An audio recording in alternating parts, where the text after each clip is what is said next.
Kalau bahasanya personal meaning. Pemaknaan diri secara personal.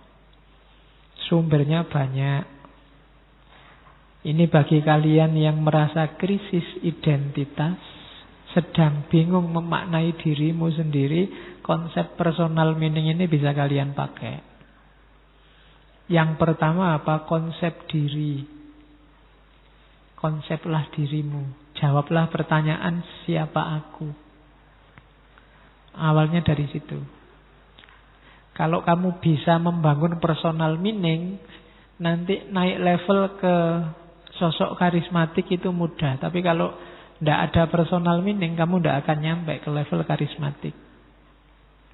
Makanya biasanya tokoh-tokoh karismatik itu diawali dari uzlah, diawali dari merenung, meditasi, refleksi. Untuk apa? Membangun personal meaning, dia sendiri harus membangun jati dirinya dulu.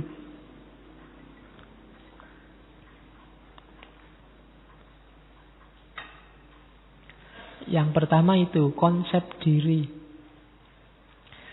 Konsep diri ini penting ya, semua orang harus punya. Kalau enggak, kamu enggak bisa mengembangkan dirimu. Kamu harus bisa jawab, siapa aku? Ciri-ciriku itu apa? Kelebihanku itu apa? Kalau kamu enggak bisa jawab ini, ya kamu enggak akan bisa naik kelas. Baik kelas individual maupun kelas sosialmu. Harus kenal.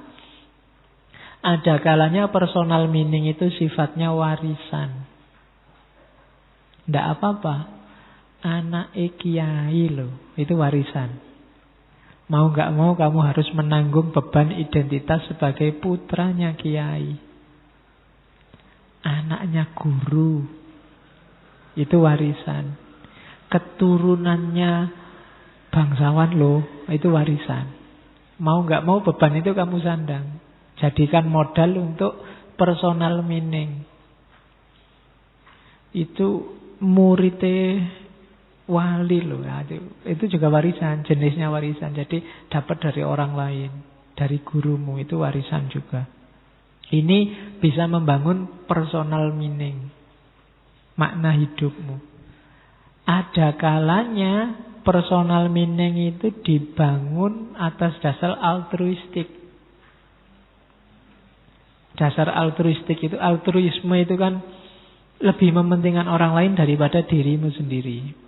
Misalnya gini altruisme itu, aku ini bukan apa-apa, aku hanya pelayannya umat. Nah, itu sebenarnya membangun citra dirinya sendiri, membangun konsep dirinya sendiri dengan cara altruistik. Jadi yang didahulukan temannya. Aku ini hanya takmir, bukan dirinya tapi takmirnya yang disebut. Untuk menunjukkan bahwa dia lebih mementingkan pengabdian di masjid daripada kepentingannya sendiri. Itu namanya altruisme. Bisa juga untuk membangun personal meaning. Aku ini kan hanya penggembala umat. Kan ada yang kayak gitu. Itu altruistik.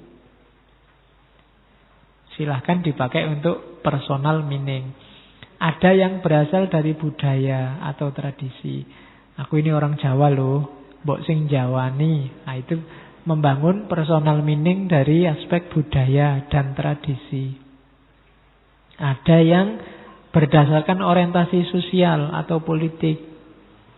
Aku NU loh, aku Muhammadiyah loh, aku SPI loh. Nah, itu orientasi sosial. Aku PKB loh, itu orientasi sosial politik. Ini bisa juga untuk membangun personal meaning, makna dirimu.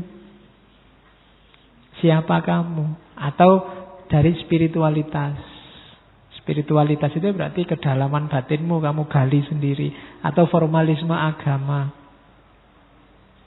Atau hobimu, kesenanganmu. Aku ini pemancing loh, senengannya mancing. Persoalan. Aku ini, itu hobimu.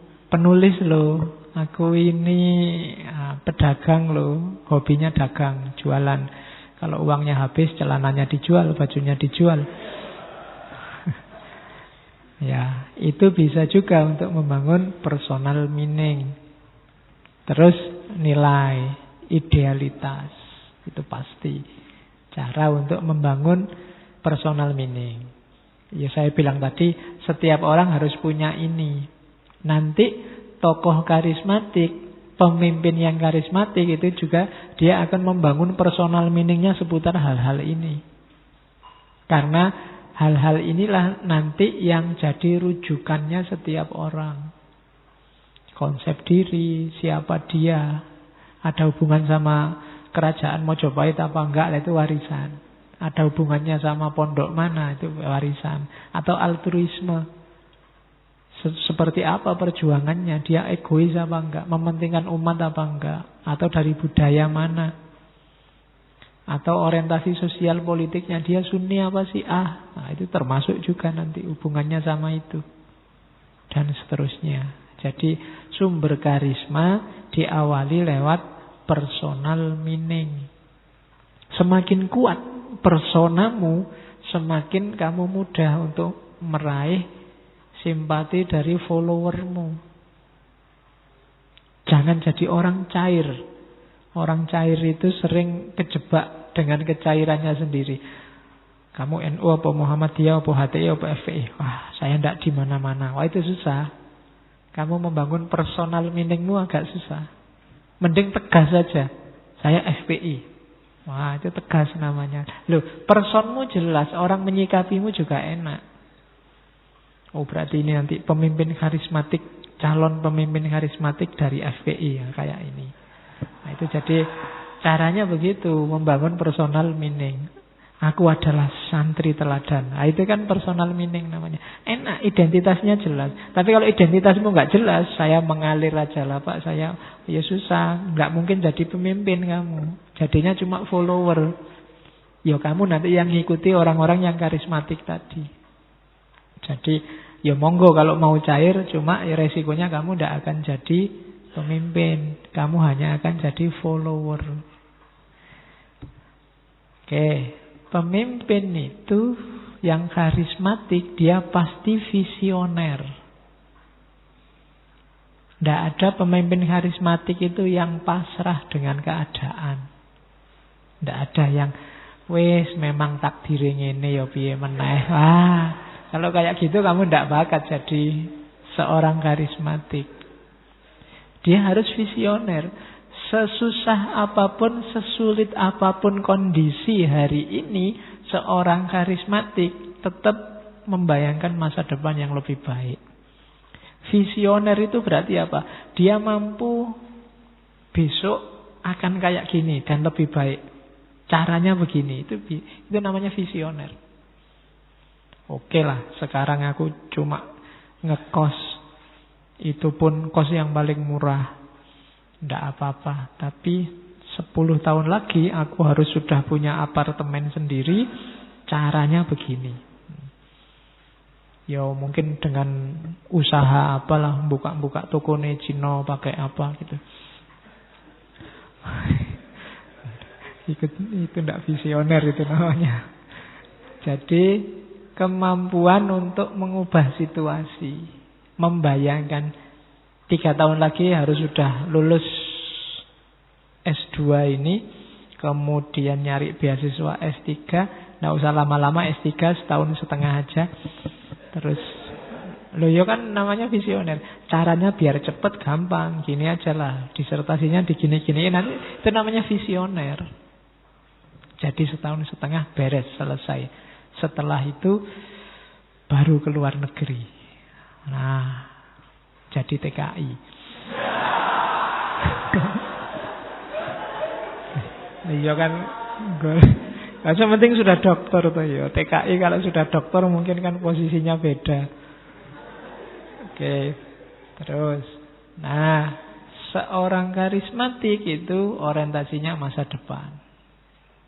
Jadi mikirnya selalu ke depan, tidak mikir ke belakang. Terus seorang yang karismatik, dia bisa membedakan apa adanya dengan yang seharusnya. Realnya begini, tapi seharusnya begini. Nah, itu pinter orang-orang semacam ini. Jadi kenapa dia punya idealisme? Orang yang tidak bisa membedakan sesuatu apa adanya dan sesuatu yang seharusnya, itu dia kejebak dua hal paling tidak. Yang pertama, pasrah total, atau idealisme yang tidak terkontrol. Misalnya, idealisme yang tidak terkontrol itu, kamu kuliahnya di Usuluddin, jurusan tafsir, tapi cita-citanya saya pengen jadi dokter, Pak. Itu kan tidak nyambung, nggak lihat realitas hari ini.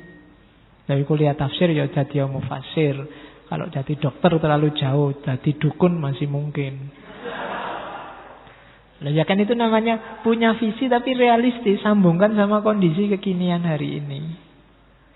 Jangan terlalu jauh, nanti susah. Jadi presiden masih mungkin. Mungkin kamu masuk partai yang besar, terus kawinlah sama anaknya ketua partai, sopo ngerti, terus disuruh gantiin dan besok nyalon presiden. Nah, itu masih bisa. Jalannya masih ada. Tapi kalau urus jurusan tafsir pengen jadi dokter, ya susah memang. Ya mungkin bisa kerja di rumah sakit tapi bukan dokter. Ya bagian dungane yang sudah meninggal itu. Terus yang keempat, ya, dan ya, visioner itu punya orientasi masa depan, tidak dalam konotasi cita-cita ngawur, tapi dalam konotasi naik kelas, mengubah dari kondisi sulit hari ini dengan kondisi penuh harapan di masa depan. Itu namanya visioner. Dan punya rencana, dia punya strategi. Jadi orang yang visioner ini salah satu cirinya seorang karismatik. Kamu juga masing-masing harus punya strategi loh ya. Sekarang saya kuliah semester sekian, 2-3 tahun lagi semester sekian, 7 tahun lagi DO. Loh ya, diantisipasi. Ya dirancang sing tenanan masa depanmu. Kalau kamu sampai DO berarti kamu tidak visioner, tidak bisa ngitung jalan ke depannya sampai kapan. Oke, ciri yang kedua, seorang karismatik itu percaya diri dan berani mengambil resiko. Tidak ada pemimpin karismatik kok ragu-ragu. Lia Eden itu mantep loh, luar biasa kalau ceramah. Dimas Taat itu sebelum pegang polisi itu coba dengerin kalau dia ngomong, mantep. Sampai profesor aja bisa ketipu. Itu percaya diri yang luar biasa. Tidak sembarangan bisa begitu. Saya pernah baca Lia Eden itu ngajak pengikutnya melakukan ritual membersihkan diri. Caranya apa? Semua rambut harus dicukur. Tidak cuma kumis, tidak cuma ini, termasuk rambut-rambut di lengan, ya apalagi yang itu harus bersih, jadi gundul-ndul pokoknya, semuanya dari atas sampai bawah. Tidak laki-laki, tidak perempuan. Harus begitu. Itu ritual membersihkan dirinya. Dan itu followernya percaya. Saya tidak tahu, mungkin ada nggak ritual ngecek sudah gundul bener apa enggaknya.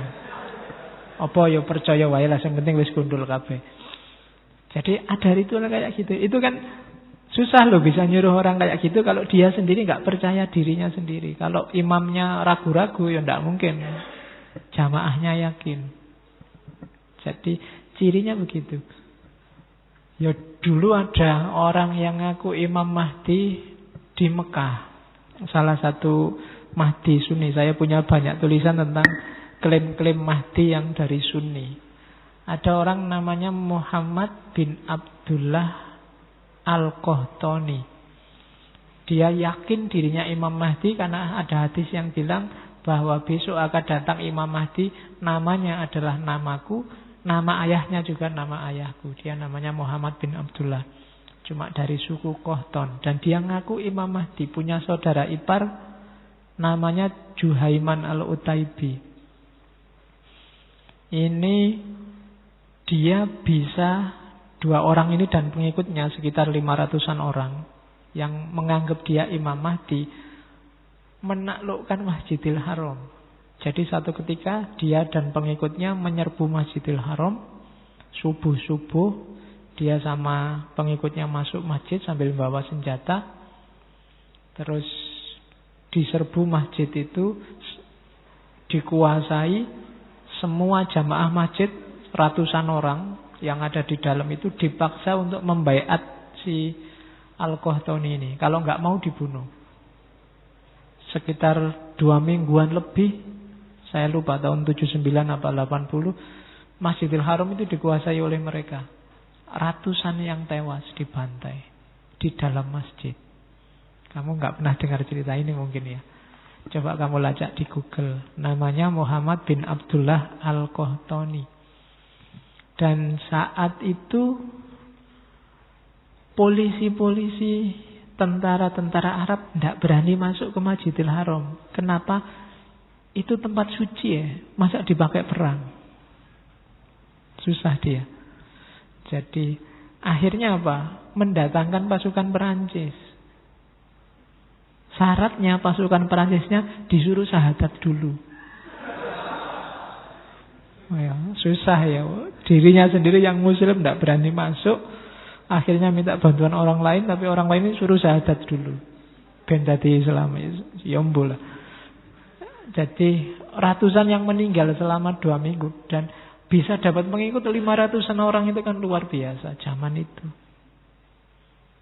Karena dia apa? Rasa percaya dirinya tinggi. Yakin 100% kalau aku itu Imam Mahdi.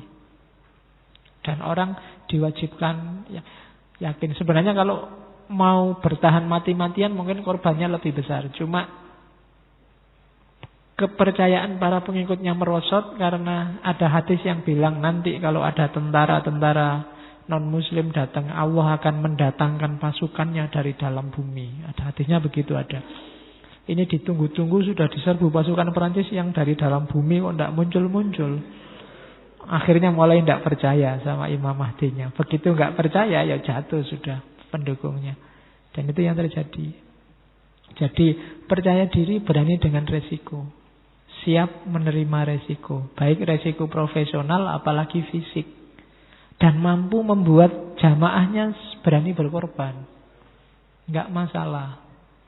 Yang penting demi si pemimpin yang karismatik ini. Dulu Indonesia punya Soekarno. Kalau dia berteriak revolusi, mengobarkan semangat, semua pejuang berani mati sudah. Jadi mendorong pengikutnya berani mengambil resiko. Dan ya pinter nyari strategi. Ibnu Tumat itu strateginya dia menjiplak sejarahnya Nabi. Nanti sahabatnya dibagi 2, ada Muhajirin, ada Ansor. Nanti dia melakukan hijrah. Pokoknya dia mengfotokopi jalan hidupnya Nabi. Ini bikin jamaahnya makin percaya, wah ini memang Imam Mahdi beneran ini. Ceritanya persis kayak Nabi. Karena memang dia sengaja memfotokopi gayanya Nabi. Mulai nama sahabatnya, gerakannya. Yang tidak ditiru cuma istrinya.